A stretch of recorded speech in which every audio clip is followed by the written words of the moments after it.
And then when she was out one day, the worst happened whilst she was on a motorway, and the scenario she was dreading did actually happen. What to do? Knew exactly what to do within a couple of minutes, and genuinely saved his life. The Good Vibe podcast is the UK's media platform for the purpose economy, uniting brand leaders for good and discovering how they're driving positive change across our communities.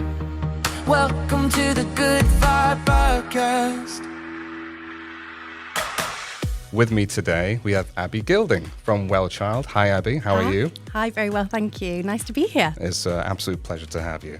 So we know each other quite well after Right Vibe has been, one of the gold sponsors at the recent WellChild events in London. So, which was an absolute success. Thank you for having us. Mm-hmm. For the audience, would you mind just giving a breakdown of what WellChild is and how they started? Yeah. And I think that'd be a great place to start.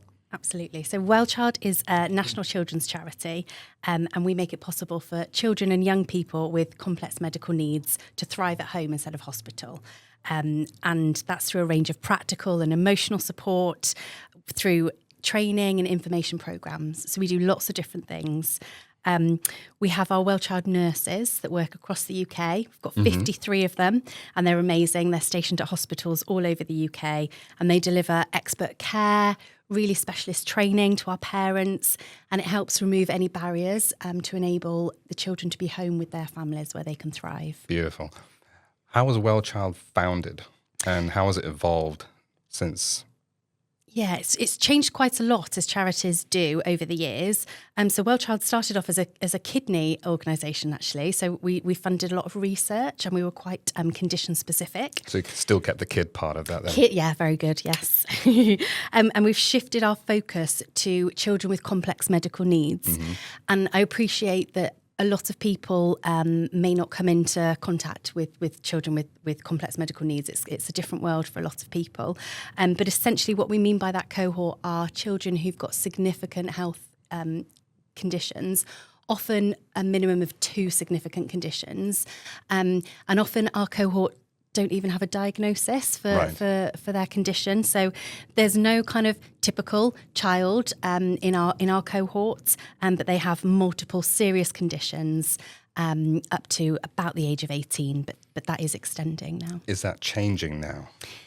It is changing. In terms of that diagnosis for the complexity issue? It is. So amazing advances in medical care mean that a lot of our children in our cohort are living longer. And incredible. Is amazing. And what that means is a lot of the children now are transitioning into adult care. And a lot of specialists are seeing conditions they've never seen before in adult services. So that's creating a new challenge for us. But it's amazing that our cohort can often, really thrive at home and are fulfilling a life at home with their families. And regarding the core pillars of a WellChild strategy, can you build on those a bit more? Definitely. So in our new strategy, we've got 4 core pillars to our strategy. So the first one is confidence, and that's all around the confidence to care. So our specialist training facilities, our WellChild nurses, it's all around giving parents, carers that confidence and ability to care for their child at home. And does that confidence also transcend into the kids as well, to feel that they've got the opportunities to go on and achieve? Absolutely, yeah. So you were lucky enough to be at our WellChild Awards. I absolutely was. It recently. Was a very moving and emotional event. Yeah, and I think, helping children fulfill and thrive at home is something we're really passionate about. But also giving the confidence not only at home but within the community. Mm-hmm. So it's not just all on parents to care for their child. We want to enable really confident communities as well around them, which is really important. So that's our kind of first pillar. Mm-hmm. Our second one is around resilience. And so again, that's that community of parents who really get it and can support each other. We have a growing, thriving online community. And that means parents and other carers can reach out to each other any time of day, 24/7, talking about the really difficult, socially isolating issues that they find.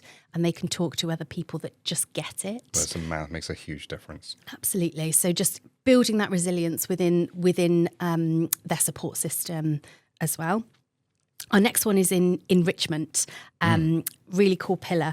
So families understandably find it really difficult to lead a kind of normal, whatever that looks like, life.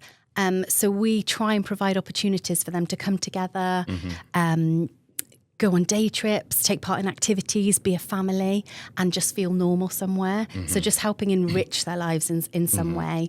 Well, it's sort of like it's a strange scenario because normal for them is that life, which is their everyday. So sort of a glimpse into beyond that must feel extraordinary. Exactly that. And also a lot of the families, they might have other siblings as well. So having something where a lot of their focus is often on one of the children who requires a lot of additional care needs, doing something together as a family and just having that time together is often really missing. So we are able to provide trips to the zoo, a kind of even an online craft session, something that families can do all together, that just helps bring them and be part of that. So we do lots of online and real life activities to enrich.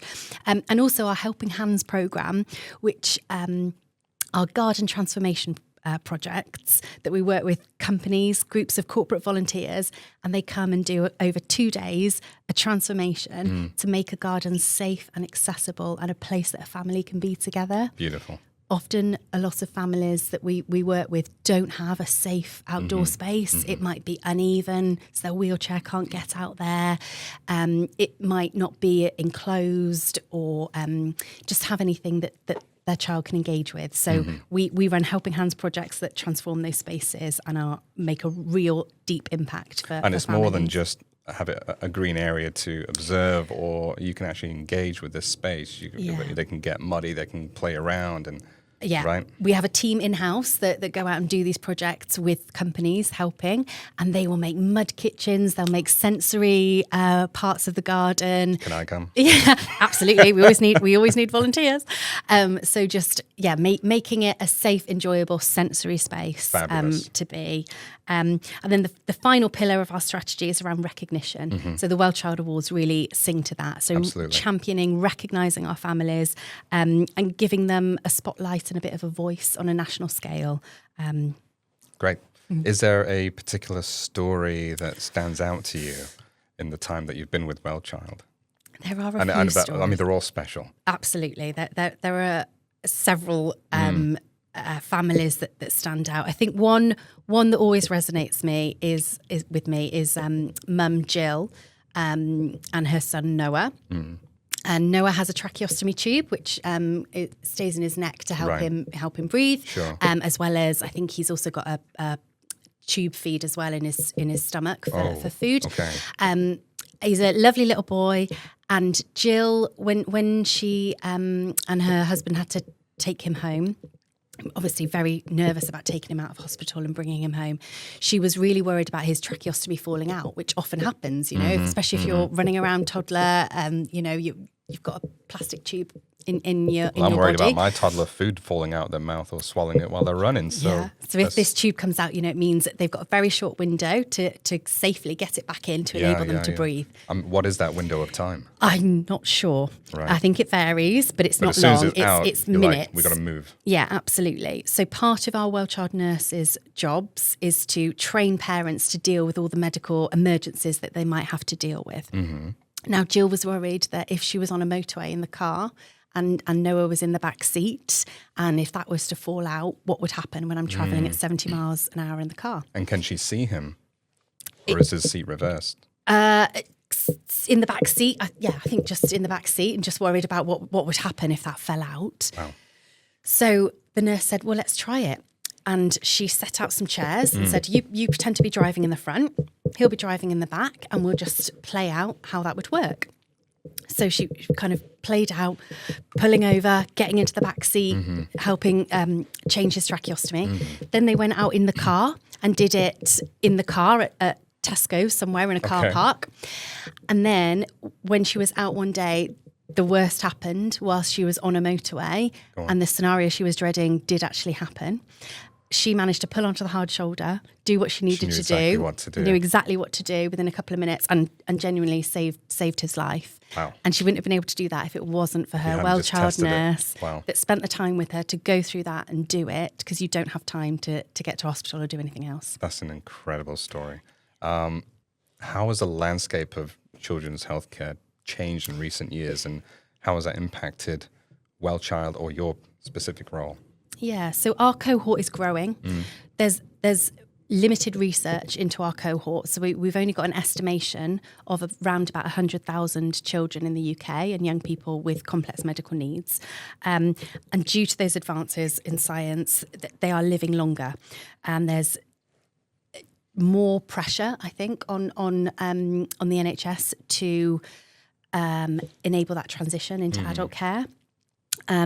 And we're helping support transition, which is a whole new area. So our WellChild nurses, who have an amazing collective knowledge between them, have developed some principles for transition, because all over the UK there was very different protocols, ways of doing things. So they came together and have produced some kind of key principles for transition. So I think leading, being a bit of a leadership voice in that sector, our nurses are kind of taking that role. And I think the other thing of how we're changing, 5-10 years ago, it was assumed that a lot of children with complex medical needs would stay in hospital for many months, often years. And that was kind of assumed. And we were really championing for them to be at home, and that could be possible, and they could live with their family at home. We're selling the dream. Absolutely. And I think that has changed. There's definitely been a shift, and it is more expected and understood that it is possible for children to be at home. Whereas now we want to really make sure it's not just the pressure on one parent often who knows the care, who knows their medicine schedule inside out. We want that community support around them. So we're shifting our focus a little bit to enable as many aunties, uncles, carers, scout leaders, brownie leaders, teachers, people around that child in the support network to be able to do the basic training provided so that they can really thrive at home. Takes a village. Exactly that. And with the likes of inflation, cost of living crisis, how has that affected the fundraising for WellChild? I'm sure I'm not the only charity that will tell you that fundraising is really difficult at the moment. So post-COVID, going into a cost of living crisis, WellChild receives no statutory funding. So every single penny we get is voluntary. We're relying on corporate partnerships, trusts and foundations, individuals to donate and raise money for us. But the same as every other business, the way we work has increased costs. Putting on events are more expensive. We have the same pressures as other businesses. But then your ability to support the families that need that help, has that been impacted? Yes, I think our resources are limited. You know, there's never enough to go around, so we really have to prioritise what we can do. And also, you know, I think an understanding that we can't do it all and collaborating where we can. So we work with Disabled Children's Partnership, other organisations to try and support our families as best we can. And also, if we can't support them, signposting and helping introductions to other organisations that may be able to. So yeah, collaboration is really important. I think another important factor with cost of living is that our families are dealing with increased pressures. So, for example, a typical energy bill for a family relying on a tracheostomy machine, for example, is typically twice the energy bills of a normal household.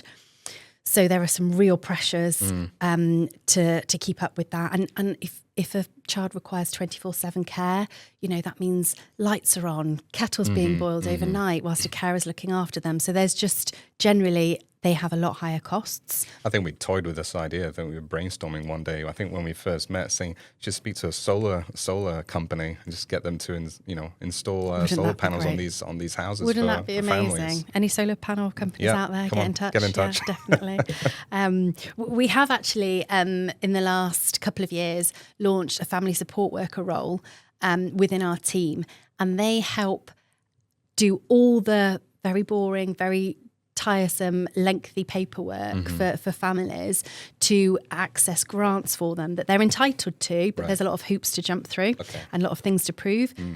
So taking that pressure away from the family and enabling them to just be parents, whilst we can do that paperwork for them to access the grants that they're entitled to, has been amazing. And we've accessed, I think, over £1 million worth of grants for families already. Incredible.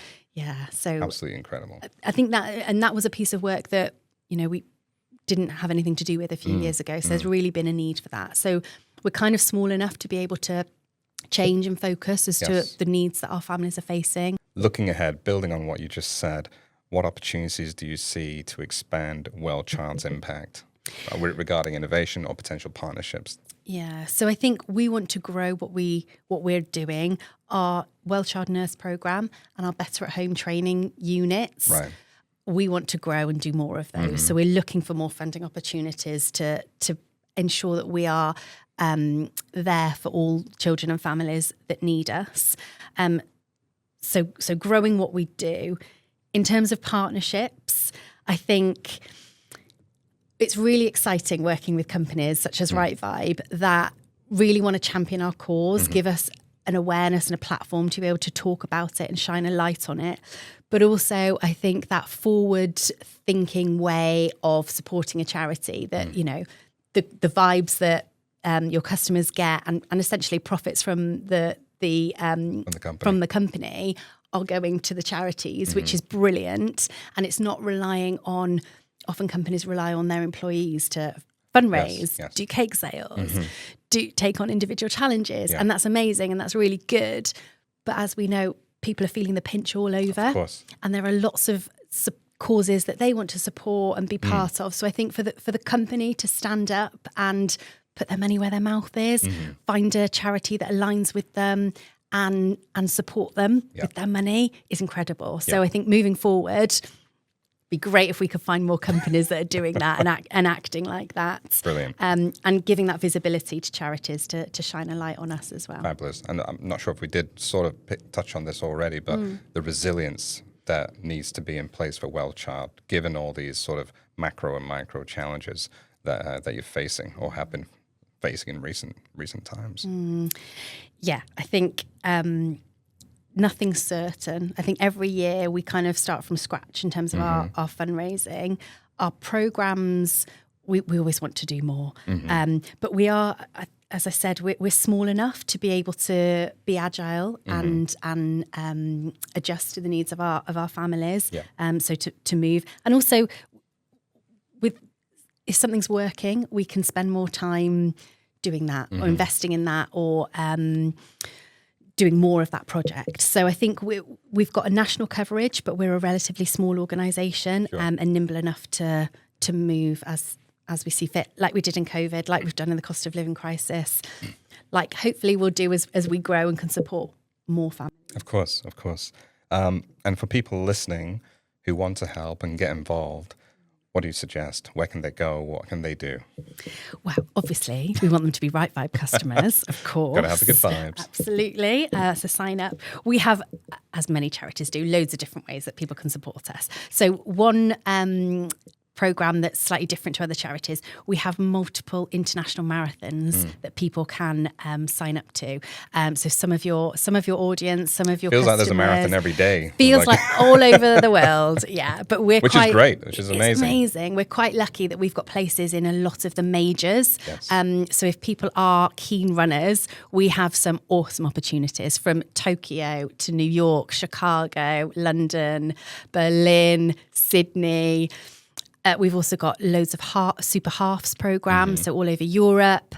There's loads of different events and loads of different challenges that people can take on. So it's more than a podcast; it's a travel opportunity, folks. There you go. So on our website, we've got all sorts of things you can sign up to.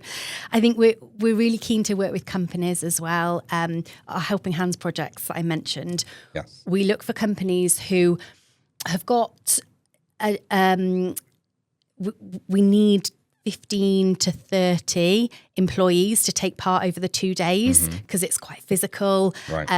So it's a 2-day task to come and move soil around, level a garden, make it safe and sensory for the family. But they are such good team building opportunities. Right, yes, of course. We can also produce an amazing video that company can show off about how amazing they are, and they have transformed a family's life by doing this. So I think if anyone is working for a company that is looking for opportunities like this and has a team of 15, 20 in your team that would love to come out and make a real difference in a community, meet a family, see the difference that you're making, our Helping Hand projects are a really good option. Amazing. So that covers Helping Hands and an incredible initiative as well. I wanted to talk about your personal motivation. We're going to get there in a second. But if you can, for the viewers, just give them a sort of understanding about what amount of a donation that it can make a difference. For example, what does £10 achieve, 20, 30? Absolutely. So £10 could fund a phone call from a nurse to a family, checking in, making sure they've got everything they need, just something as simple as that. And often we've heard parents say the phrase, enabling them to be parents so that the nurse can help coordinate their appointments. That's the biggest win, right? Absolutely. To go from it's their own transition as well. It's more than just a child's transition. I mean, I think this is what is I found the most emotional part of the evening at the WellChild Awards is the parents' own transitions from going from everyday carers to actually being parents again. For the first time. That's it, yeah. So £10 would fund a phone call from a WellChild nurse to a family to check in and make sure they've got everything they need for that day. £50 could fund one of our family activities. Right. So we could get a family on a day out at Chester Zoo where they are in a safe environment and we can support that family to be together, have fun, but also have a safe space where they've got the facilities they need to care for their child if they need to. Excellent. Bit of breakout space, but can also meet other families that get it and kind of build a bit of a friendship network. And then £100 could fund a training session for a family to learn some life-saving techniques that would enable them to get their child home. Right. So I think I need to sign up. Yeah. Right. So they could learn the CPR, they could learn the tracheostomy change that they need to learn, all different things, and they have them as many as they need before they are confident enough to get home. Amazing. So now on to you, the person, Abby. Naturally, this can be a very challenging environment. What keeps you motivated? What keeps you inspired? Or is it the depth of those challenges that also acts as the inspiration? Exactly that. I think, as you can imagine. Sorry, I just answered you quickly. Yeah, but it is. I think it's nothing. I think compared to what the families we serve do. The strength our families have serve as absolute inspiration. And similarly, our WellChild nurses that I often get to kind of meet. Network of heroes. They are, I'm sure you met some. I absolutely did. At the WellChild Awards. They are just incredible people who go beyond and will often, make sure the family has their mobile number so they can contact them if they're worried about anything. They're just amazing people that often stay in the job for years and years. That's almost a 24/7 job. Yeah, and so they're incredible. So I think I'm just helping us do more of that and try and find more WellChild nurses wherever we can and support more families. So yeah, I think however difficult fundraising is, however difficult the charity sector is, it is absolutely nothing compared to the everyday challenges that our families do face. Amazing. So if there's one action our listeners or our viewers could take away from this, what would that be for you? I feel like we've covered lots. We've spoken about all sorts today.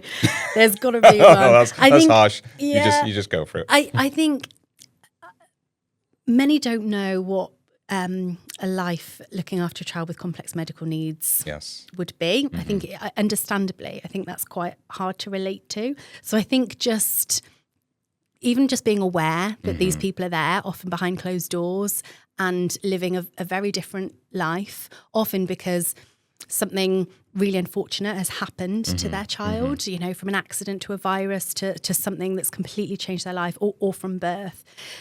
The picture they had in their minds of what parenthood would be is completely different to the reality. So I think just being aware that families caring for complex medical needs are there. They're often quiet. They're often not banging the table. So we're doing that for them. Anything people can do to... But I think that's a really good point you make. They're not banging the table because they don't know which table to bang, right? Absolutely. So based on this going forward, is there a place, is there an online community which you already said there is, but you could share that? I mean, we're going to put all the details in this at the end of this podcast as well, and it's in the description. But if you could also build on where people can go to find these communities, because you can go from parent to instant carer overnight. Yeah. Or you can your kids can be born and you're just a carer from day one. Yep. Right? That's it. Yeah. And I think, especially if people work in a large company, chances are there's somebody that they know, or within a school environment, there will be somebody in that environment that is part of this world. Yeah. So I think, being aware of that is really helps to make that community support that we want to see, help make that a reality. So it's not it's not something scary, unknown, different. It's just part of every community. I mean, it's resilient and confident to care, and has the right support it needs around the community to care for the family that need it. Beautiful. And is there a sort of online community existing right now that you can give details on? Yeah, so our WellChild website, if anybody is a parent, is a carer, we've got our WellChild family tree, which is the online platform and community that we enable and provide information, and people can reach out and connect. I love these names, like Helping Hands, Family Tree. I know, it's very lovely, warm. isn't it? Yeah, there you go. But also, I think for anybody, that our WellChild community you can be part of. You can join, learn, see what we're doing. Just sign up and be part of a supporter of the charity. And we do lots of fun stuff as well, like Absolutely. the WellChild Awards. Absolutely. All sorts of different events that we do throughout the year to raise awareness, to raise funds, but have fun and bring people together. I think we always try to look for the positive and the good thing that we can do, and what we're enabling. And for nurses in particular, if they're looking to be part of this wonderful network of nurses, again, on WellChild, go through WellChild. Absolutely. If they're listening in and they said, look, this sounds like right up my street, I want to be part of this. Yeah, and something moving forward that we're trying to do is kind of build a bit of an ambassador program. So it's really difficult and expensive to fund a new nurse, but there are so many specialist children nurses that want to be part of the WellChild nurse community because they share knowledge. There's loads that we can offer them. So we're working on a bit of a program that other nurses, other hospitals can kind of be part of our community. Amazing. So watch this space for news on that. And the actual stats that you have in terms of WellChild's footprint of all the good things that you're doing, please, I think it would be great for the viewers to hear this. So last year, I think the one that really stands out to me, we prevented 16,000 hospital readmissions. So that's 16,000 days and cases of a child being in hospital. That is huge. That is huge. And that is down to the training and the support from our WellChild nurses and Better at Home suites. That means parents, carers know what to do at home. They can deal with the situation, whether that's physically dealing with it or a phone call. They know who to contact. They know what to do. They know how to prevent that so that the child doesn't need to go into hospital. But then there's a chain reaction on that as well, right? Because you're creating space for people who, actually have urgent needs. And the care, cost. and the cost involved. The cost of that as well is in the millions. So I think that stat is amazing and Something to be will very proud grow. of. So our WellChild Family Tree, which is our online network of families, is a growing community. We've got over 3,600 families on that platform that will talk to each other. They might take their friendships offline as well, but swap advice and information. And then we've got a really information dense but easy to use, friendly to use information hub area, and other online platforms that had 1.8 million visits last year. That's incredible. Just shows, and that includes a Medicines for Children platform that we're part of, which is the go-to place for any parent to look for any information on specific medicines. I was just about to ask, please tell more about that. Okay. So it's what to do if perhaps you've given your child a medicine and then perhaps they've vomited and you're not sure what to do. And you tried. And it might be that they vomited and you're not sure what to do. This is the go-to place, and it will tell you if you should re-administer, how long you should wait, all the different details. So I don't need to call 111. No, you can go to this. You can go here. I mean, 111, fantastic. Thank you. You're incredible. Absolutely. But in case then there's another outlet. Absolutely. And also it's a place that as you can imagine, some parents have really lengthy medicine schedules to give to their child. So it really helps them kind of monitor, put everything in one place. Right. An app that we've been developing with Medicines for Children that will help make that process a lot simpler. But yeah, that all of our online information, 1.8 million visits, and that's worldwide as well. So there's lots of people looking and accessing that information. So that's awesome. Well, building on the worldwide aspect. Where are you looking to still have an impact in terms of geolocations? So we're a UK-based charity. We've got presence from Northern Ireland to Scotland, in England down to the Isle of Wight. We've got a really good stretch. We want to be really embedded in all the specialist children's hospitals. Which I think I'm right in saying we almost are. There's a couple that we're not in yet, and I think just broadening that support into the community. So not just being within the hospital areas, being more out and about in the community would be amazing. And are you UK based full stop, or is that full stop going to be a ...